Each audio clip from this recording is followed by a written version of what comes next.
පුරාණ ශ්‍රී ලංකාවේ ඉංජිනේරු තාක්ෂණය ගැන කතා කරනකොට ඇත්තටම අපේ හිතට එන්නේ අදටත් විශ්වාස කරන්න බැරි තරමේ දැවැන්ත නිර්මාණ. හරි. එහෙනම් අපි යමු ඒ විස්මිත ඉතිහාසය ඇතුළට. ඉතින් හිතන්න බලන්න අද තියෙන කිසිම මැෂින් එකක් කිසිම නූතන තාක්ෂණයක් නැතුව අවුරුදු 1500කටත් කලින් මේ වගේ දැවැන්ත නගර, මාලිගා, වැව් මේවා හැදුවේ කොහොමද? ඇත්තම හිතාගන්නත් අමාරුයි නේද? අන්නේ ප්‍රශ්නෙට තමයි අපි අද උත්තර හොයන්නේ. ඉතින් ගොඩක් අය හිතන්නේ මේ හැමදේම කළේ මිනිස් ශ්‍රමයෙන් විතරයි කියලා.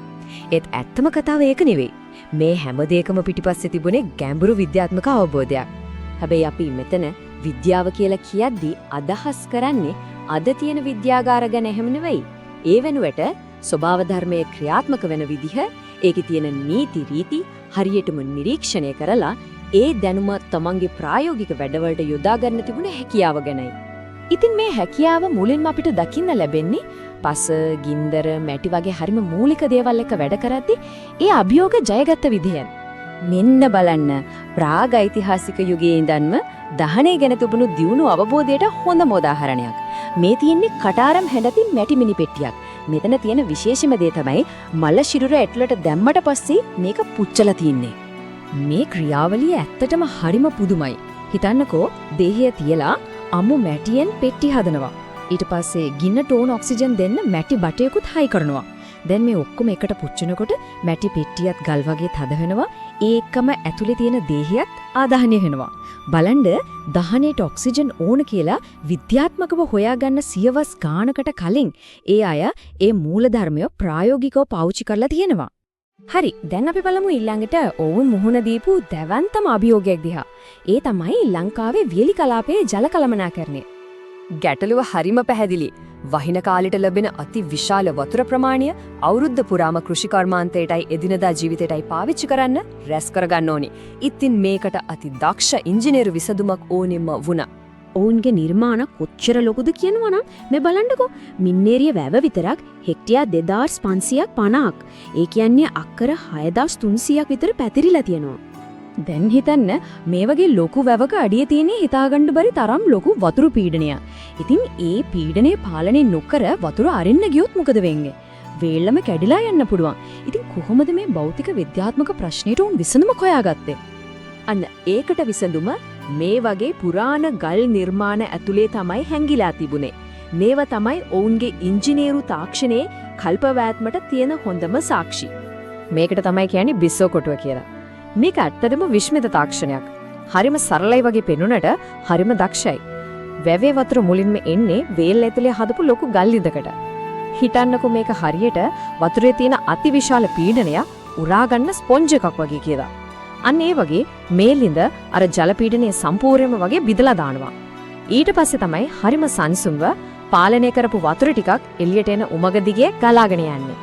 ජල කළමනාකරණය වගේම තමයි ඔවුන් හදපු ගොඩනැගිලිත් නිර්මාණය කළේ අවුරුදු 10 ගාණක් පවතින විදියට. ඉතින් ඒකත් ලොකු අභියෝගයක්.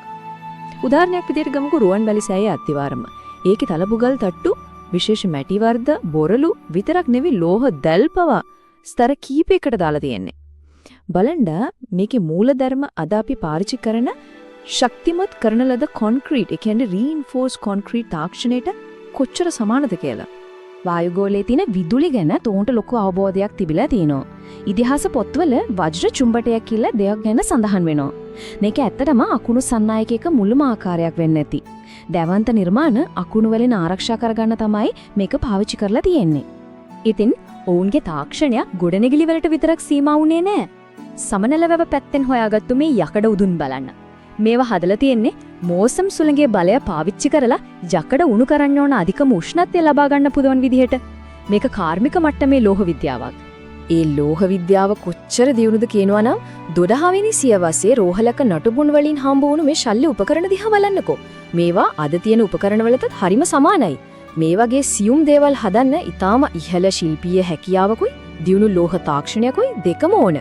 හරි, මේ අපි කතා කරපු භෞතික නිර්මාණ හැම එකකටම පදනම වුණේ ඒවට ඕන සොෆ්ට්වෙයාර් එක. ඒ කියන්නේ ක්‍රමානුකූල සංවිධානාත්මක දැනුම් පද්ධතියක්. මේ බලන්න. මේ තියෙන්නේ පුරාණ ලංකාවේ පාවිච්චි කරපු ඔවුන්ටම ආවේනික වුණු සංඛ්‍යාංක ක්‍රමයක්. ඉතින් මේ වගේ ගණිතමය පදනමක් නැතුව අර දවැන්ත දාංගැබ් වැව් සැලසුම් කරන එක, සම්පත් ගණනය කරන එක, ඉදිකිරීම් කළමනාකරණය කරන එක මේ කිසිම දෙයක් කරන්න බෑ නේද? ඉඩම් මනින එකටත් හරියටම ක්‍රමයක් තිබිලා තියෙනවා. නිකන් අහඹු විදියට නෙමෙයි, ගණිතමය පදනමක් එක්ක.